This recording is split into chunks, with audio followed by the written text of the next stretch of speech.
কিয়ামতের মাঠে আমি এই ব্যক্তির জন্য সুপারিশ করব। সাল্লাল্লাহু আলাইহি ওয়াসাল্লাম বলতে হবে এরকম কোনো হাদিস পৃথিবীতে নাই।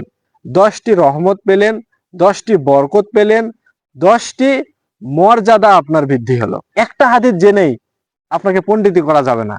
আসসালামু আলাইকুম প্রিয় দর্শক, ইসলামিক স্পার্ক ইউটিউব চ্যানেলের নতুন একটি ভিডিওতে আপনাদের সকলকে স্বাগতম। প্রিয় দর্শক, আমরা আপনাদের কাছে ওয়াদা করেছিলাম আজানের জবাব কিভাবে দিতে হয় এ নিয়ে একটি নতুন ভিডিও করব।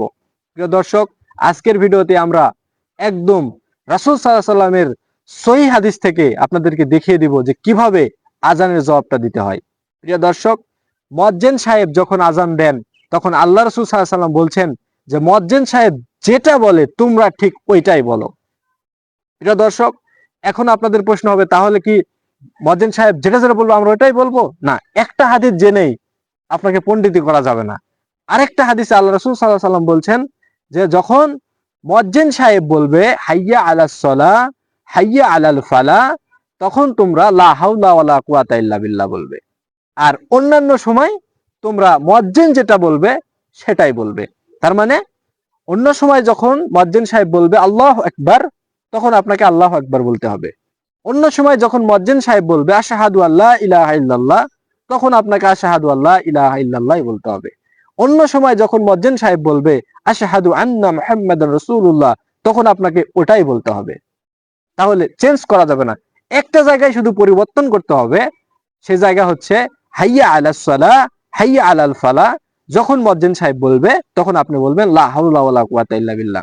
প্রিয় দর্শক, আশহাদু আন্না মুহাম্মাদুর রাসূলুল্লাহ এটা বললে সাল্লাল্লাহু আলাইহি সাল্লাম বলতে হবে এরকম কোনো হাদিস পৃথিবীতে নাই। হ্যাঁ, আল্লাহ রাসূল সাল্লাল্লাহু আলাইহি ওয়াসাল্লাম বলছেন আমার নাম শুনে তোমরা দুরূদ পাঠ করো, এটা অন্য একটা হাদিস। কিন্তু আজানের ক্ষেত্রে আল্লাহ রাসূল সাল্লাল্লাহু আলাইহি ওয়াসাল্লাম তার নাম শুনে সাল্লাল্লাহু আলাইহি সাল্লাম বলতে হবে এরকম কোন হাদিস পৃথিবীর কোন আলেম দেখাতে পারবে না। এরকম কোন হাদিস নাই আসলে।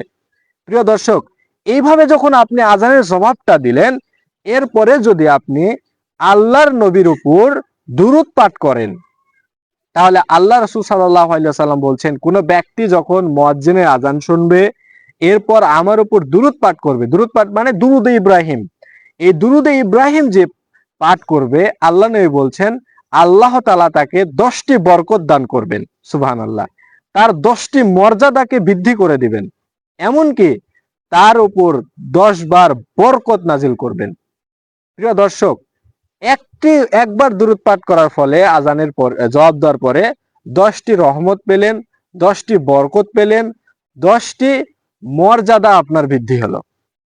প্রিয় দর্শক, শুধু এটাই নয়, আল্লাহ রাসূল সাল্লাল্লাহু আলাইহি সাল্লাম বলছেন কেউ মুয়াজ্জিনের আজান শোনার পর আজানের জবাব দেওয়ার পর দুরূদ শরীফ পড়ার পর কেউ যদি আজানের জবাবের একটা দোয়া রয়েছে আল্লাহুম্মা রাব্বা হাযিহি দাওয়াতি তাম্মা, এই দোয়াটি যদি কেউ পড়ে, আল্লাহ নবী বলছেন কিয়ামতের মাঠে আমি এই ব্যক্তির জন্য সুপারিশ করব।